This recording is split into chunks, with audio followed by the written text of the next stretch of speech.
الكلام دلوقتي كله بقى على زيزو مش حلو في المنتخب. ابراهيم سعيد كالعادة مسك زيزو غسيل ومكوى، انت بتعمل كده وكده وبتباصي. ده لعيب عادي، انت ليه بتتمرن بره وبتطلع جبل وبتنزل جبل؟ انا مش بشوف لك، انت مش لعيب منتخب. ده انا ابراهيم سعيد لو نزلت العب احسن منك. وحملة ان زيزو ليه بيروح المنتخب؟ علشان خايفين زيزو ياكل الجو من امام عاشور، عشان امام عاشور بيطلع وزيزو بيفضل في الملعب.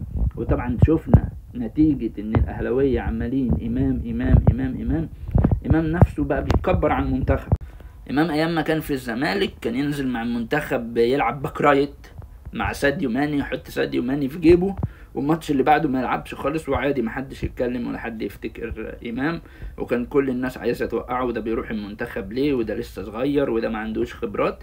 انما دلوقتي امام علشان الناس حسسوه ان هو امام مش عارف اقول امام ايه، بس بقى يروح المنتخب حسام حسن يطلعه ما يسلمش عليه. شوفوا فرق السماء والارض. يعني بعد ما روق الاهلي وروق رموز الاهلي، بقى دلوقتي بسببهم وحد اتكلم، حد قال امام ما ينفعش ما يسلمش على حسام حسن، ولا امام المفروض يتعاقب، ولا امام المفروض ما يروحش المنتخب تاني؟ تخيلوا لو زيزو هو اللي كان عمل كده، كان ايه اللي حصل في زيزو؟ انا قال لك لا لا لا لا لا لا، دي فلنة منتخب مصر اكبر منك. انت مين يا زيزو علشان ما تسلمش على الجهاز الفني لمنتخب مصر؟ كان زمانه تعلق له البتاع وقال لك ممنوع من منتخب مصر تاني. انما وحسام حسن ذات نفسه وابراهيم حسن علشان عارفين جمهور الاهلي ازاي بيعامل امام، طلع يقول لك لا ده امام ده زي القطه السيامي، انا ما بشوفش منه اي زعل، انا مع عموما كلنا شفنا كده فرق التعامل في الاعلام ما بين لعيبه الاهلي وما بين لعيبه الزمالك. لعيب في التوب فورم بتاعته مؤثر مع فريقه، احسن لعيب في الدوري اخر 3-4 سنين اللي هو زيزو، بيحاولوا بكل اللي يقدروا عليه علشان يوقعوه. لعيب تاني بعد ما كان مغضوب عليه وكان وحش وكان المفروض يبطل كوره والمفروض يتوقف عن النشاط الرياضي، دلوقتي بقى بيتبدل، مش عايز يسلم على مدرب منتخب مصر. بعد كده نروح لمصطفى شلبي. مصطفى شلبي بيطلع مع مهيب بيقول كلام جميل جدا بريحه كهرباء. على رأي طارق السيد، انا شامم في مصطفى شلبي ريحه كهرباء. مصطفى شلبي قال لك ده انا رفضت عرض الاهلي علشان اروح الزمالك، مع ان كل الكلام اللي كان بيتقال قبل ما يروح ان هو اهلاوي. مصطفى شلبي قال لك جمهور الزمالك ده احسن حاجه في الدنيا.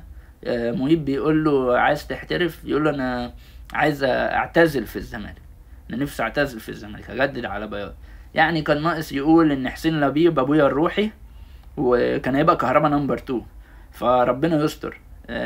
كلامه بريحه كهربا وبريحه امام. ناقص يقول لك انا بحب الزمالك من صغري وحلمي ان انا في الزمالك من صغري، ونفس الكلام ونفس الاسطمبه. انت ممكن تبقى منطقي بس ما تضحكش على جمهور. انا كاحمد حسيت ان مصطفى شلبي بيضحك على الجمهور بالكلام اللي هو بيقوله ده.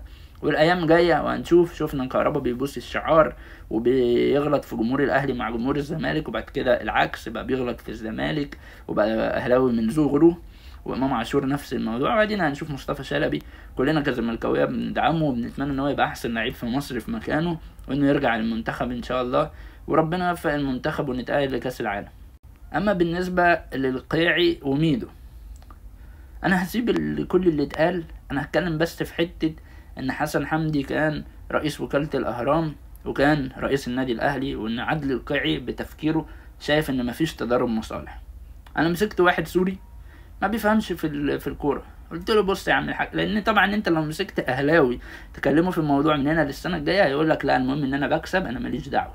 فانا مسكت واحد سوري ما بيفهمش في الكوره، قلت له بص يا عم الحاج، انا وانت دلوقتي شغالين في شركه بننافس بعض، ورئيس الشركه ده قريبك وبيديك انت 1,000,000 وبيديني انا 10 جنيه، هل انا اقدر اكسبك؟ هل ده عدل؟ هل ده فير؟ هل هينفع يبقى في تنافس بيني وبينك؟ قال لي لا طبعا ما فيش الكلام ده.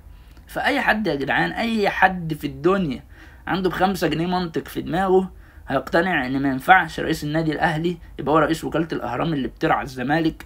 ما ينفعش لعيب يروح الزمالك يحتاج يقابل رئيس النادي الاهلي الاول علشان يوافق على صرف فلوس الرعايه ليه علشان يروح الزمالك. ده مش منطقي ولا موجود في الدنيا كلها. ما ينفعش تقول لي 7 اكتر من 9، ما ينفعش الكلام ده، ما ينفعش خالص.